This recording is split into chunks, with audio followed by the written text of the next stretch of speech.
छात्र पूछना चाह रहे हैं कि हमारे पेरेंट्स को उतना स्ट्रेस नहीं था स्टडीज़ का जितना आज हमें है। बावजूद उसके वो लाइफ में काफ़ी अच्छा कर रहे हैं। तो हम क्या करें कि हमें स्ट्रेस ना हो और पढ़ाई हम बेहतर कर सकें? बहुत अच्छा प्रश्न है। हमें एक प्रश्न का उत्तर दीजिए जिन्होंने प्रश्न पूछा। आपके पेरेंट्स जब छोटे थे तो कुएं से पानी भरते थे, घर में लाते थे। अब इंदौर में भी वैसे कभी ना कभी रहा होगा।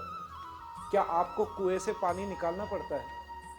आपके पेरेंट्स जब छोटे थे तो उनको नहाने के लिए चूल्हा जलाकर या गैस पर पानी रख के वो बाल्टी में उतार कर फिर नहाना पड़ता था।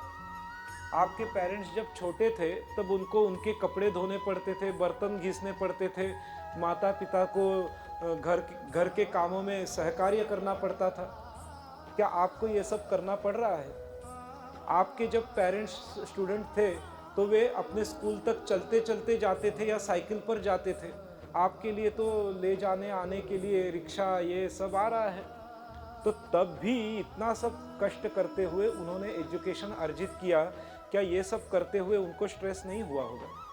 उनको भी इन सब चीज़ों का स्ट्रेस तो आया ही होगा, शारीरिक या मानसिक।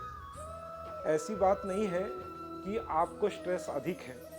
स्ट्रेस तो हर एक ज़माने में हर एक को होता है, केवल स्ट्रेस का प्रकार थोड़ा सा भिन्न होता है। स्ट्रेस तो उतना ही होता है।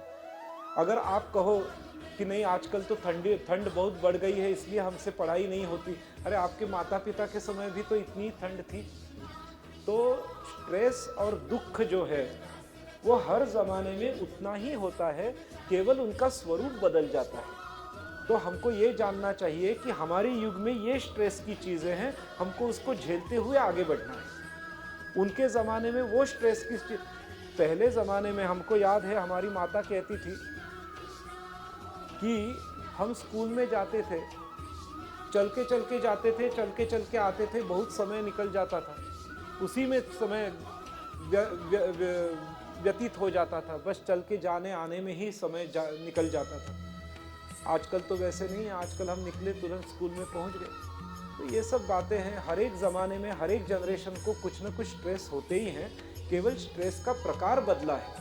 तो अपने को वही हमने कहा ना, जैसे माता पिता अपने बालक की तुलना दूसरे के बालक से नहीं कर सकते, वैसे ही हम भी अपनी तुलना अपने माता पिता से नहीं कर सकते या माता पिता की तुलना अपने से नहीं कर सकते। हमें ये देखना चाहिए हॉरिजॉन्टली, क्या सभी युवकों को यही स्ट्रेस है? हाँ, सबको ये है, तो मुझे कोई अलग बात नहीं है।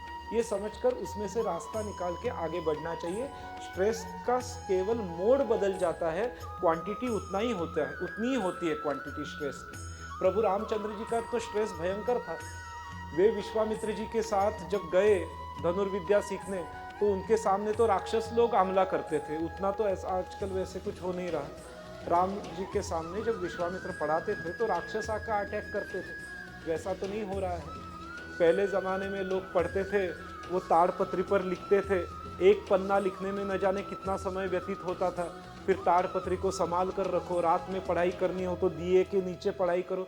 स्ट्रेस उस ज़माने में भी था, केवल स्ट्रेस का रूप बदल गया है। स्ट्रेस हर ज़माने में रहता है, तो इसकी चिंता नहीं करनी चाहिए, अपने को उसी में से मार्ग निकालना चाहिए।